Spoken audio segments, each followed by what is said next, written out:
Selamat siang Pak Warsoma dan teman-teman sekalian. Pada hari ini kami dari kelompok Bangku Depan. Perkenalkan, nama saya Hans Kendrick Hartoyo dengan NIM 1672539. Nama saya Muhammad Rizky Febrian Nur Hidayat dengan NIM 167255051. Perkenalkan, nama saya Rafael Meti Manuel dengan NIM 167251117. Perkenalkan, nama saya Fikri Jayantaya dengan NIM 167259195. Perkenalkan, nama saya Jericho Kendra Putra Setiawan dengan NIM 1672547. Perkenalkan, nama saya Haikal Danendra Asa dengan NIM 1672529. Pada hari ini kami akan menghitung volume botol menggunakan metode luas irisan penampang. Oke, jadi di sini kita punya botol. Terlihat di dalamnya airnya penuh. Oke, jadi botol ini memiliki tinggi 13, sekian. Kemudian kita akan menghitung volume dari botol ini.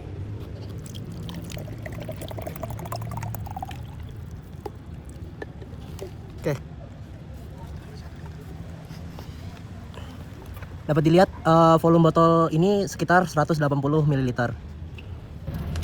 Oke teman-teman, jadi di sini kami akan menjelaskan atau mempresentasikan cara kami untuk menafsir volume botol menggunakan metode irisan penampang. Jadi pertama-tama kita identifikasi dulu nih botol kita bentuknya bagaimana. Jadi botol kami memiliki bentuk alas berupa elips.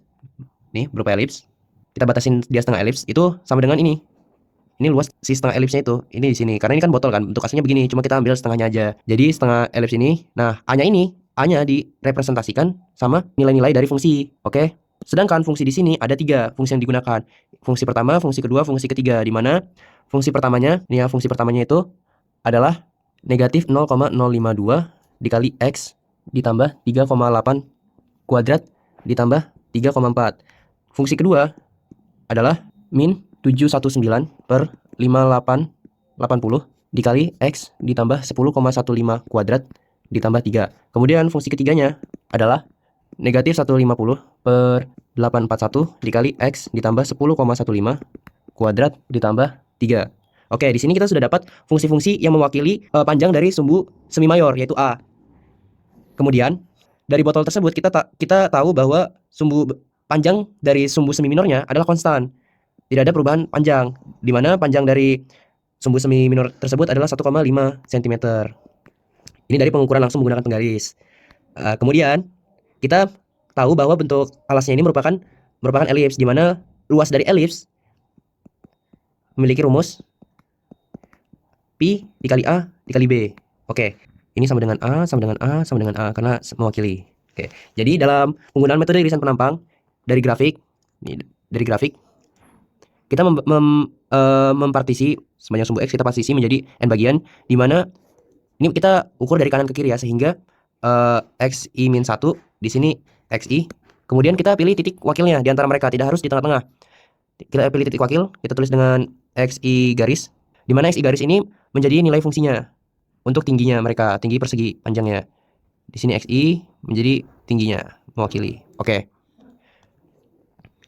Jadi untuk luas di titik wakil XI, untuk elips merupakan Pi kali A kali B, ini merupakan rumus luas elips, di mana untuk fungsi pertama berarti luasnya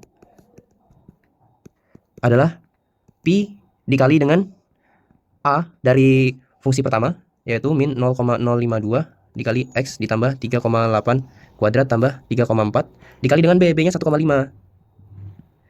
Kemudian untuk yang kedua,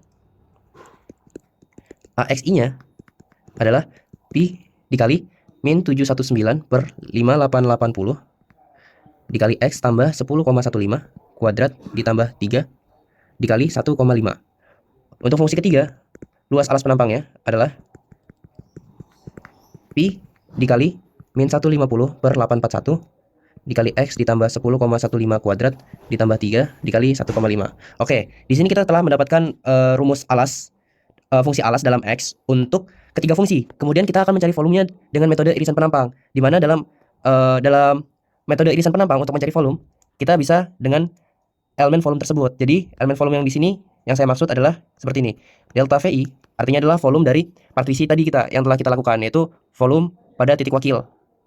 Oke, volumenya adalah rumusnya A luas alas dalam X dikali dengan delta X I.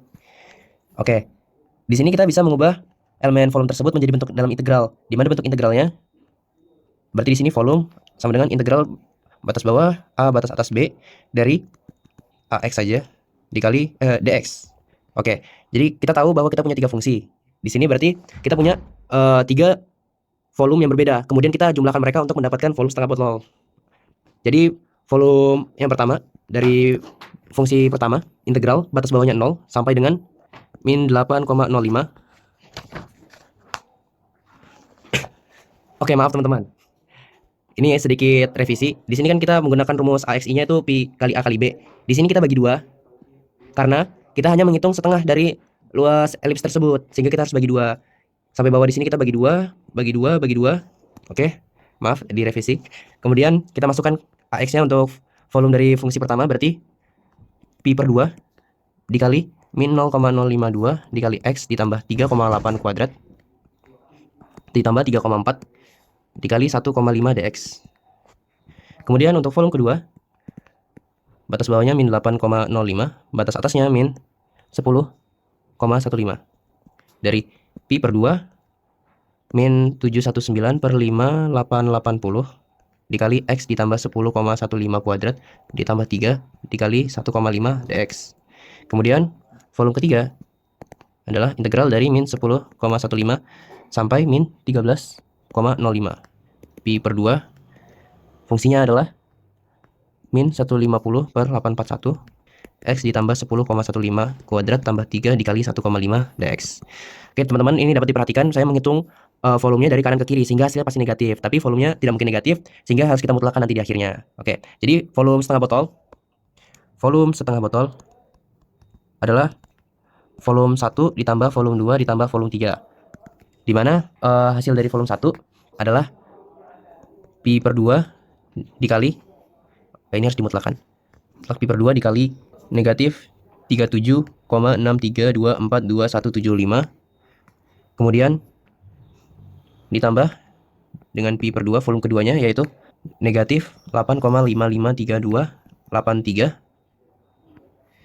kemudian volume ketiganya yaitu pi per 2 dikali negatif 11,5414160085. Oke. Di sini pi per 2-nya bisa kita keluarkan. Kemudian kita negatif-negatifnya kita jumlahkan, kemudian kita mutlakkan, didapat hasilnya adalah 57,7271293. Ini merupakan volume setengah botol. Kemudian untuk volume botolnya sendiri, berarti volume setengah botol dikali 2. Berarti sama dengan pi per 2 kali 57,727129093 dikali 2. Duanya habis. Tinggal pi dikali 57,727129093, yaitu 181,3559099 ml.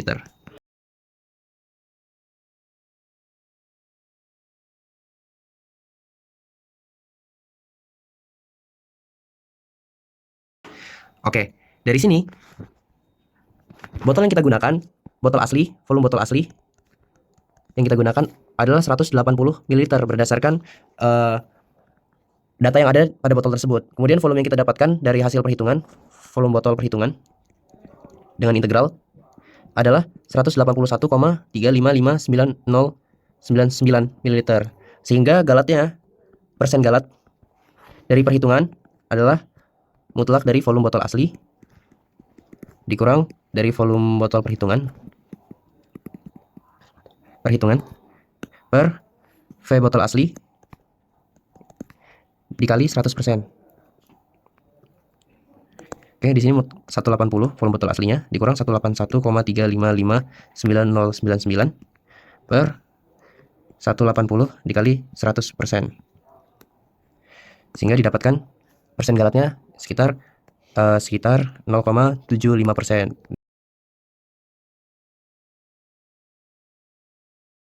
Galatnya kecil sekali teman-teman, artinya perhitungan kita kemungkinan besar sangat benar. Oke, sekian presentasi dari kami.